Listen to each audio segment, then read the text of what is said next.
Hello दोस्तों, नमस्ते। आज की कहानी है दास्तान बुढ़ापे की। श्यामलाल के जीवन का एक ही सहारा था, उनकी पत्नी की तस्वीर और बच्चों की बचपन की यादें। उन्होंने अपने जीवन को एक रूटीन में बांध लिया था। गांव के बीचों बीच बरगद का एक बहुत पुराना पेड़ था। वह पेड़ हर रोज कुछ नया देखता था। इसी पेड़ के नीचे हर सुबह श्यामलाल बैठा करते थे। श्यामलाल की उम्र लगभग 75-76 के पार हो चुकी थी। झुर्रियों से भरा चेहरा और सफ़ेद बाल उनकी लंबी जिंदगी की कहानी बयान करते थे। श्यामलाल ने अपने जीवन में बहुत कुछ देखा था। बचपन की मस्ती, जवानी का जोश, शादी का आनंद और बच्चों की किलकारियाँ। लेकिन अब वक्त का पहिया ऐसा घूमा कि उनके पास सिर्फ यादें बची थी। उनकी पत्नी, जिसे वह बेहद प्यार करते थे, कुछ साल पहले दुनिया छोड़कर चली गई थी। बच्चे अपनी अपनी जिंदगी में व्यस्त हो गए थे। श्यामलाल ने अपनी जवानी में कड़ी मेहनत करके एक बड़ा घर बनाया था। घर में उनके 2 बेटे और 2 बेटियां थीं। सभी ने पढ़ लिख कर अच्छी नौकरी हासिल की और शहरों में बस गए। गांव में अब सिर्फ श्यामलाल और उनकी यादें बची थीं। शुरुआती दिनों में बच्चे हर त्योहार पर आते थे, लेकिन धीरे धीरे उनकी यात्राएं कम होती गईं। अब तो फोन पर बात करना भी दुर्लभ हो गया था। जब कभी कोई आता तो बस जल्दी जल्दी मिलने की औपचारिकता निभाकर चला जाता। एक दिन गांव में एक शादी थी। हर कोई उत्साहित था। श्यामलाल को भी बुलावा आया था, हालांकि उसने जाने से इनकार कर दिया।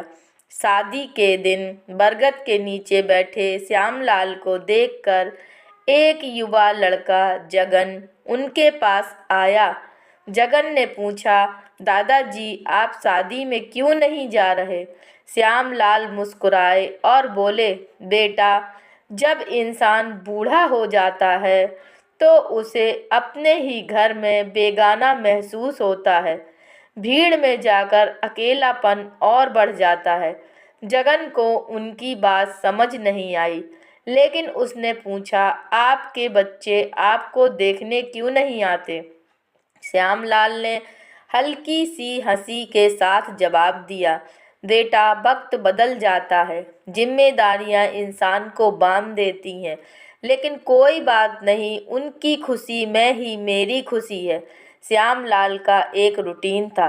सुबह बरगद के नीचे बैठना, दोपहर को खेती की देखभाल करना और रात में पुराने गानों को सुनते सुनते सो जाना। एक दिन गांव वालों ने देखा कि श्यामलाल बरगद के पेड़ के नीचे बैठे बैठे सो गए थे, लेकिन वह नींद अब अनंत थी। श्यामलाल की जिंदगी का सफ़र यहीं खत्म हो गया था। जब यह खबर उनके बच्चों तक पहुंची तो वे सब गांव आए। उनके आंसू थम नहीं रहे थे।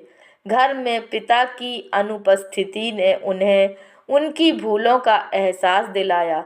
श्यामलाल के निधन के बाद गांव में एक परिवर्तन आया। उनके बच्चों ने गांव आकर उनकी याद में एक स्कूल बनवाया और उसमें गरीब बच्चों को मुफ्त शिक्षा देने का निर्णय किया। स्कूल की किताबों में उनके विचार और उनके जीवन की कहानी सहेजी गई। गांव का वह बरगद का पेड़ अब भी खड़ा है, लेकिन अब वह अकेला नहीं। वहां आने वाले लोग श्यामलाल की कहानियों और यादों के सहारे जीवन जीने की प्रेरणा पाते हैं। श्यामलाल को जिस चीज़ की ज़रूरत जीते जी थी, वह उन्हें तब नहीं मिली। बाद में कुछ करने से क्या फ़ायदा? श्यामलाल के बच्चों को अपनी गलती का एहसास पिता के ना रहने पर हुआ, लेकिन अब उससे कोई फ़ायदा नहीं था। उन्होंने अपनी भूल सुधारने के लिए यह सब किया। श्यामलाल के बच्चे अब हर महीने स्कूल को देखने के लिए आते हैं। यही बच्चे अगर उनसे मिलने हर महीने आते तो उनकी ऐसे मृत्यु नहीं होती। उनकी मृत्यु में केवल बरगद का पेड़ ही उनके साथ था, जो उनके बुढ़ापे की दास्तान बताता है। इसीलिए हमें हर काम समय के साथ करना चाहिए, बाद में पछताने से कुछ नहीं होता। दोस्तों, अगर यह कहानी आपको पसंद आई है तो कृपया लाइक कीजिए, शेयर कीजिए और चैनल पर नए हैं तो कृपया चैनल को सब्सक्राइब कीजिए। धन्यवाद।